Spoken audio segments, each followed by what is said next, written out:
Hi, I'm Jody Antonio. And I'm Elizabeth Hansel, and we're not going to tell you where we're from. As Steve Dixon will tell you, books are boring. That is why so many books are being made into movies. But many wonder how these books are affected by their movies. But really, who cares about books? Books are just what you get before you get a movie. That may be so, but our young journalists hit the streets to find out what the effects are when a book is made into a movie. I'm Michaela reporting from WHYY. Today our team hit the streets and visited a local bookstore about the effect movies and other technological advances are having on book sales. Now that so many books are being made into popular and extremely successful movies, many wonder how these movies are affecting the books they are based on. The Great Gatsby, for example, made over $51 million in its opening weekend this past May. The book sales of The Great Gatsby in 2013 were 2,800,000 by late April, showing a huge influx of sales, likely due to the new movie. If people read the books beforehand, they will be dragged in to see it if they like the book, and if not, it will draw people in to read the books afterwards. I would guess that if the book is successful, the movie makers would probably feel the movie would be successful. Peter Hiller, owner of The Book Trader, finds that there is a large influence on book sales from the movie business. It's a classic.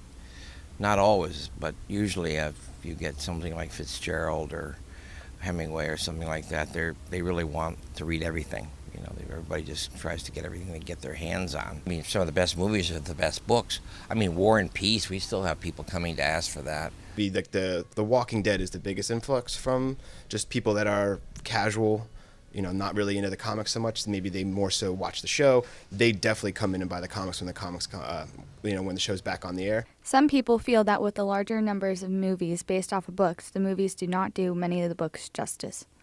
And a lot of books, I don't think you can just take and put it into a 2-hour time frame also. It seems like they lose an awful lot when you go from the actual written word, the book, to the movie. They'll say based on a story by Edith Wharton or something like that. And I think they've gotten smart in putting it, saying that it's going to be changed. It's not the same story. Brian Johnson, manager of Brave New World's comic store, finds that some changes are needed to portray a comic to the silver screen.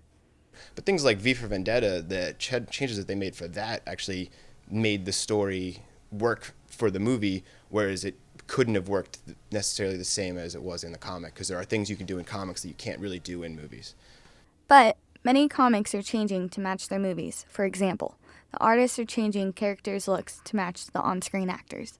I think the movies definitely changed the comics more so than the comics changed the movies, because the movies reach a broader audience. So the comics tend to adapt to costume appearance changes. Captain America had a more like a flight suit militant looking costume. That was actually influenced by a comic first, but the movie adapted that, and then the comic has strongly used that and is now the standard for what Captain America is. It's not just spandex, it's more like pouches and straps.